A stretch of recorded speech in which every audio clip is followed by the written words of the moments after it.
Something for me, and Michael, thank you, and I love you when kind of getting your SEO in there and making sure it stays at the top. But this is an open forum, I guess, to kind of Martin, Michael, Kim, Tina. But how should recruiters and hiring managers communicate kind of throughout the hiring process? Because it's such a big thing, like that communication, the removing just that transactional side and actually making it a relationship and making sure that it benefits everyone. Kim, Tina, Michael, Martin, like, how should recruiters and hiring managers communicate through that recruitment process? Enlighten the group. Respectfully, remember that it is a candidate's market, and as we've spoken about, our brand, if you don't want it damaged, the quickest way to do it is to give your candidate a bad experience. So, we have regular communication. We don't use template emails. When somebody's come for an interview, if they're not successful, they always get a phone call. So, it's time consuming and it takes time, but it pays dividends because we have people that reapply and we can reach out to people again, so we have our talent pool, we can reach out to them again when another vacancy comes up. So definitely treat your candidates as you would your customers. Love that. Kim? Yeah, completely echo that. Yeah, same at Ella's. We'll always feed back to every candidate, regardless of the outcome. It's my least favourite part of my role, telling people no, because we want, people want to work there. But I always end the call and it just feels really nice because people are really grateful for that feedback. The amount of people that go through interviews that don't get a response, or they might just get that template email to say, thanks, but no thanks. I think it's so important. It's time consuming, definitely, but it's so worth it. And, you talk about retention of employees, that retention of your candidate pool as well, is super, super important. So yeah, definitely feedback, keep that candidate experience as positive as possible.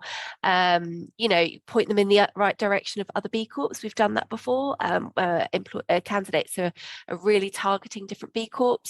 Quite happy to utilize that network and, send them some other companies to contact, or, I can contact the companies. So yeah, just keeping them engaged throughout the process right until the end. And what a perfect way of kind of a collaborative kind of community by saying, well, you might not be right for us right now, but actually here's some others that kind of could be. And I think it's such a prime example of where you might have however many applicants, not every one of them can get the job, but 3, 4, or 5 of them could get that job. But if you do dismiss them and you don't communicate effectively with them, there's no way you could expect them to possibly reapply or go, oh, of course, 6 months later, I'd love to work for you when you didn't come back to me. So kind of understanding your role in that. And also, really importantly, your recruitment agency's role. If you do partner with recruitment agencies, what is their process for making sure there is a candidate journey alongside that? Martin, is there anything you'd like to kind of add to that question? Yeah, I echo what the other speakers have said. I think one of the other things that I did when I was back in-house myself, and I think it helps coming from that kind of L&D talent piece before I went into recruitment, is I'm hardwired to want to build people up or develop them primarily and first and foremost. So one of the things that we trialed that was really successful in the recruitment process was giving people a development report, whether they were or weren't successful in the application process, because it was a way of giving people honest feedback, but also showing them where they've got strengths that meant they'd be really suitable for something else. It was just about making them see that it was just that particular role at that point in time that they weren't suitable for, but actually they had a lot to offer. And here was some suggestions of how they could unlock some of that potential. So it's one suggestion that might work for people. And we got a lot of positive candidate feedback on that. Amazing. Michael? Yeah, definitely constructive developmental feedback. And it's not just, hey, here's what you did, what was missing that would have got them there, would have got them the role as well. That's so critical to teach your hiring managers whenever they're interviewing how to create that feedback or how to auto-generate it as well. And what we've actually seen is whenever you get feedback to candidates faster than ever before, you get less complaints as well. So some of the clients that we worked with went from 10% of candidates would complain or like ask for interview notes and ask for everything in detail, and it dropped to less than 1%. just because they get those feedback reports to them quicker than ever before. So it can actually save you time if you do what Kim, what Tina do. If that's picking up the phone, that's next level. That is giving every candidate what they deserved and some sort of feedback within there. And transparency is key throughout as well. So whenever we hire internally at Equitas, I always tell them, look, you hit the benchmark. You were appointable for this role. Other people, have scored higher there, and here's the areas that you were slightly weaker than them in as well, just to let them know that, they would have been a good candidate and good fit. And the last piece is be transparent up front as well. So even on that job advert, something I always see missing from people is what is the actual process? How many stages I'm going to have to go through? How long is it going to take as well? And if you set that stall out right at the front and you stick to that and adhere to it, you get so much credibility from candidates for delivering within those timeframes as well. Yeah, absolutely. And going back to, I guess, to inclusive recruitment as kind of a whole, I would love to know from, say, kind of Kim and Tina. Tina, I know that Cook obviously have the raw talent program, which is absolutely incredible. But even when we kind of break it down, what do kind of Ellis and Cook do when it comes to getting candidates to engaging with candidates that might be visually impaired, that might have a hearing impairment, that might be neurodiverse. So offering and making sure that there is no barrier to entry when it comes to the very, very first thing. Interviewing is one thing, but if the candidates can't even apply. So what do kind of Ellis and Cook do to ensure that no candidate is missed? Good question. One of the things that we do, and it's not the greatest option, but one of the things that we do is actually work with different partners.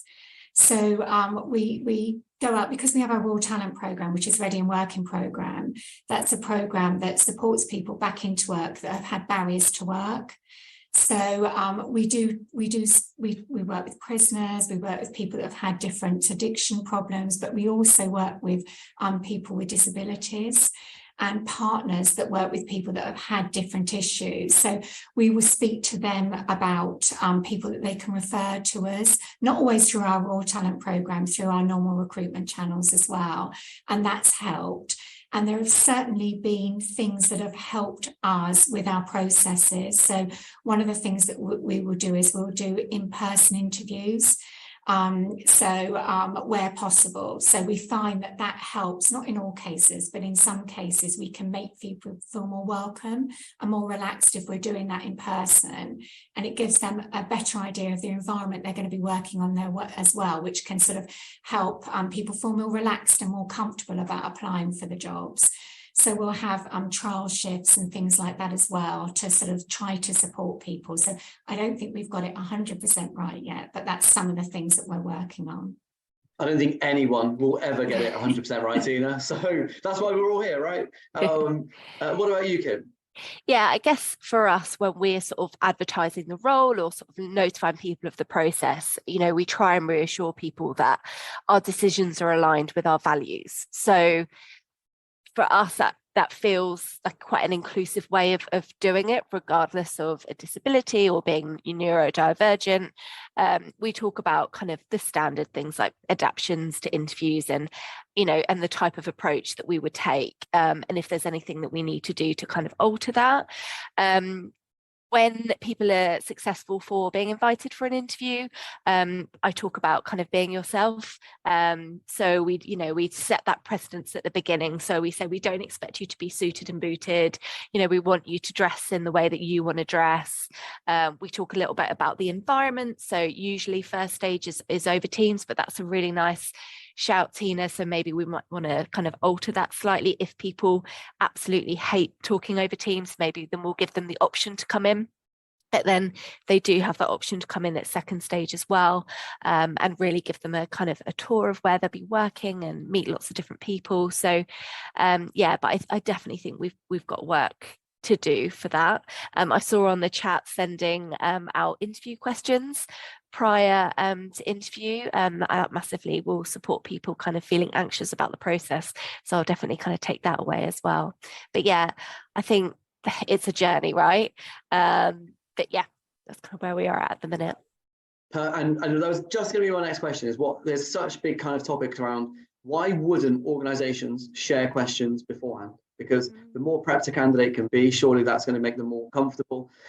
Martin, I think coming to you and on this topic in terms of kind of inclusive recruitment and kind of what people can do, I think I'm so keen to make sure this isn't just a webinar where there are no key takeaways. As somebody who kind of within this business of working with organizations to make sure that their campaigns are inclusive, what are some of your top tips for making sure? And I guess it starts at the very beginning of, if everyone hasn't, check your website to make sure that it's accessible. That's a very good start.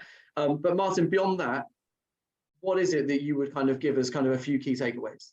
Yeah, a good question. So yeah, one of the first ones is around accessibility. And so one of the things that we've done when we've done this types of process with other organizations is we will literally take it step by step. So almost the first thing to do is to map out end to end what your recruitment, onboarding and talent management process looks like. Seldom few organizations that I've come across, and we're talking massive names, very few have actually ever done that process, because they often, with good intent, they operate in their little silos of recruitment, talent, L&D, etc. But actually just almost whiteboarding it out and seeing all the different steps that a candidate has to go through to get into your organization, then what it looks like to be onboarded into that organization and the support available, and then thinking about how do I even navigate what opportunities, career development, growth projects, secondments, whatever that might be. What does that even look like? When you map that out and look at each of the different steps as well, look at how much of that is human intervention and how much of that is self-serve that can be done accessibly, because too often there are multiple individuals or barriers in that process, often unintended. But one example of a client recently had 13 steps in their recruitment process, 9 of which had bias in, because there was so much human feeling in the process and very little objectivity or criteria.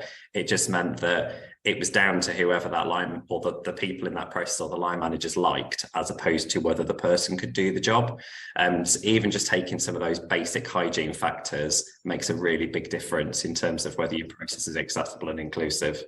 And then I suppose the third point on this is, if you can't find the people internally, get somebody externally from different demographics to walk through that process to see where those barriers or pain points are for people with different accessibility needs, different forms of neurodiversity, people of different ethnicities, sexual orientation. You will be amazed what comes out of that process. It's been a huge eye-opener for us in terms of some of those hidden barriers that exist in that process. I think, again, you're absolutely right. And I think it's really, really important that one person can't know everything or kind of live the life of every single person. So it is really important that you do engage with every single person that could need a reasonable adjustment, every single person that has lived a different life to you. It's really important that you take that into consideration. And more importantly than anything, if you do engage with somebody and you just think, I'm only asking because it's lived experience, make sure you pay them, because it is a consultancy service, and it isn't free. So yes, you might get some kind of free advice, but just don't take the nick, I think, is kind of really, really important. We're going to go out to breakout room in a minute, and I'm really, really mindful that we spent quite a lot of time on kind of recruitment because it's such a massive topic. So we will kind of ask a couple of questions on the culture side of it. But Tina, one thing I wanted to kind of ask you, being kind of multi-site, in terms of kind of the onboarding, how do you ensure that kind of every new starter kind of has a great welcome? Because for me, I work with a lot of organizations that are multi-site, and it's really, really difficult. When you're in control of something head office, it's very, very easy. But I know there's quite a few people on here that have multi-site. What do you do as an organization to make sure that every company goes through that process? Well, actually, we've been looking at this recently because we felt we did a lot of recruitment during COVID, but actually we felt that our process had slipped a bit, and we've re-looked at it. And it's really important to recognise that you don't get one size that fits all, and just recognise the different areas of your business. So we're a manufacturer and a retailer. So if you can imagine starting your first day in a shop, you go into a small shop, there's 3 people there. It's quite easy to create a nice welcome there to make people feel very comfortable and very safe very quickly. It's quite different if I'm heading off down to my kitchen and it's noisy and it's hectic and there's loads of PPE to put on and there's 100 people there. That's a very, very different experience. So that's the thing that we've done. We've just sort of recognized that it is different, and we've created different checklists for different areas of the business, and we've made sort of different people accountable. So we have buddies, just to make sure that those basics are being done for people on their first couple of days. We do have things that shared experience. So everybody attends one of our welcome to cooks within 3 months of starting, and that's in person. And they spend time with Ed, who's our founder and our joint CEO, talking about how the business was set up, as well as getting an introduction to our values and our purpose. So there are those sort of shared things that everybody needs to experience, but really recognising those differences across the different areas, I think, is incredibly important. So that's what we've done. We've just sort of taken stock, really. I love it. And I think the more people can kind of share that practice, because it is a really difficult thing to get right. And you mentioned something about buddies, whether you call it buddies, allies, champions. Absolutely. It's so important as an organization that you do utilize and you do have those allies, those champions. They could be pivotal to your business, to making sure that culture is retained, and that you're retaining the people, you're making them feel welcome from the very beginning. We're going to go into the breakout rooms. So you're going to have kind of 10 minutes. Please give everyone a chance, introduce yourselves. If you feel comfortable, kind of give your pronouns. But actually, we just want to know, what does good workplace culture look like to you? It looks different to everyone, but what does it look like to you?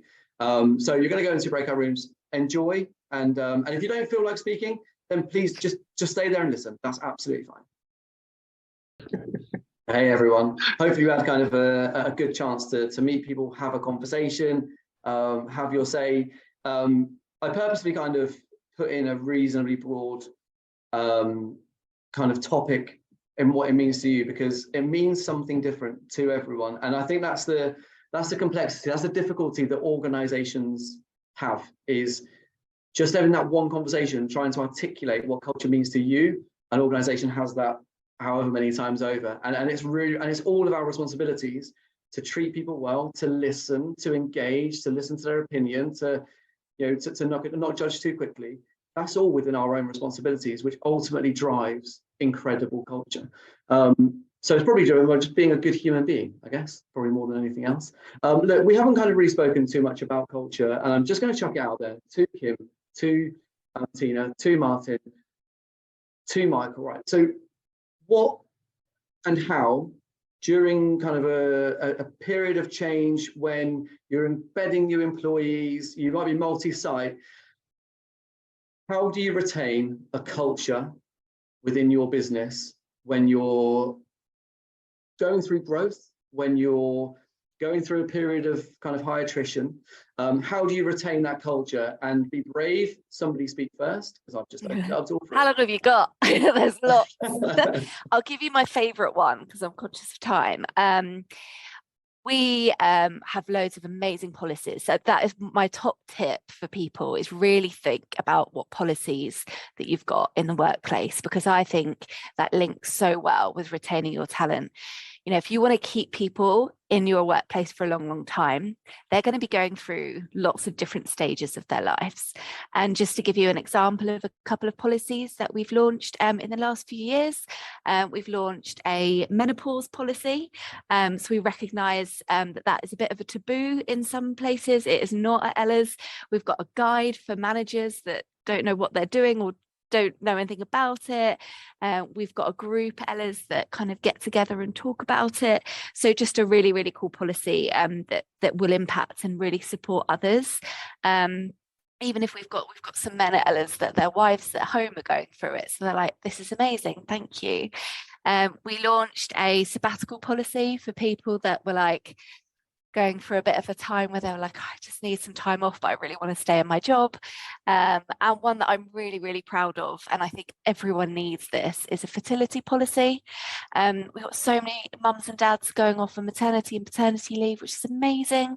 But what about those people that find it really, really difficult? So just really thinking about what policies that you've got in place. And it might be that you introduce a policy based on one person that's going through that situation and feel comfortable talking about it. But it may well be just having those policies in place will really kind of be comfortable, really reassure people that might be going through those things. So just really thinking about, not just the people that you've got in the business right now, but what could happen to them in the future. So that was my one big one. But I think really the big one is just having a culture of togetherness where people can be their true selves. People are able to kind of work with lots of different people. We actually use the amazing Unleashed profiles at Ella's as well. So we launched that at Ella's so we could just really understand each other's personality traits a little bit more. So we were really able to get that great culture of togetherness. So I'll only give you 2 because I'll let the others go as well.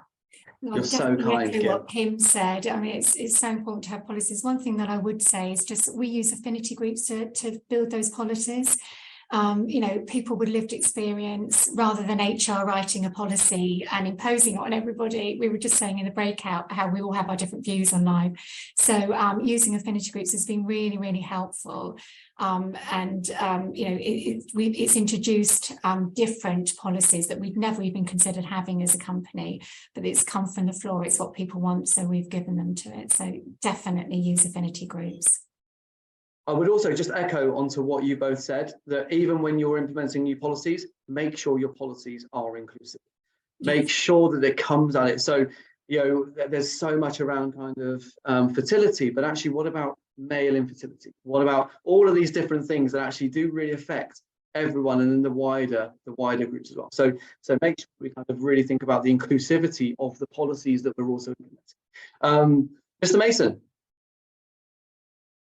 For me, I think I'd echo what the others have said, but for me, one of the best bits of advice I can give is when a lot of people I've heard today go straight into a solution, the first thing I do is ask the question, what's the output that you're trying to achieve first? And usually if you ask your teams that stuff and say, look, this is the problem we're trying to solve, how do we get there, rather than scrabbling for solutions. One of the things that's amazed me with my team is the amount of creative stuff that they come out with when I pose questions as opposed to solutions. It's a different way of thinking about stuff. One incredible top tip. Don't always try and find the solution. Actually ask what people want. Michael. Values and hold people account to them as well. So like Kim said earlier about not having them on, was it the toilet wall? Which I absolutely loved and now I want to do in every co-working space that I'm in. But talk to them about it. So for us, like one of our core ones is being inclusive by default. And whenever you're making decisions, link it back into your values. So every time we build part of our product or engage with customers, we always come back to the core values and be like, hey, are we living and breathing what we practice and what we preach? Amazing. I would just like to say a massive thank you to kind of everyone that's been on kind of here as an attendee, to Martin, to Michael, to Tina, to Kim, for kind of giving their insight. And I think kind of almost as kind of just a parting kind of sentence, I guess, there is so much that we have to think about, and it is absolutely fine not to know everything. There are incredible people on this call that you could probably have a conversation with and probably help you make that progress that you need. So think about every single process. What is it that you need to do? What is it that you can do? And who, if you can't, can assist you? So even if it's website accessibility, if it's that inclusive recruitment campaign, if it's the relationship that you have a look when you review your PSL. What is it that you get from those relationships? What is it that you really need? Do they understand your D&I strategy? Do they understand they are your first port of call quite a lot of times to your candidates? They are representing you as an organization. They should mirror what you are as a business, and that transition should be seamless all the way through to interviewing, to panel representation, to onboarding. So making sure that you make that communicative kind of strategy all the way through. Tell candidates if they're a no. Make sure they're kept in the loop. Make sure your talent pool You look after them because you're going to need them in the future. So you don't always have to re-advertise. Keep in touch with them. They're already there. And then from a culture perspective, really what drives your culture? How do you, as a business, embody that culture through that recruitment process? And when people leave, how do you make sure that culture retains? Because that's a really, really difficult thing to do, but we're definitely capable of it. And I think more than anything else, if we don't know it, let's not be too hard on ourselves. Let's just be kind to each other and be kind to ourselves. And it's fine not to know. But look, I'm going to kind of leave you on that. Please, we're going to send through an email with the questions that we've had. Some in the chat, some have been coming through direct. We'll pose them directly to the guests themselves and then put that into the newsletter.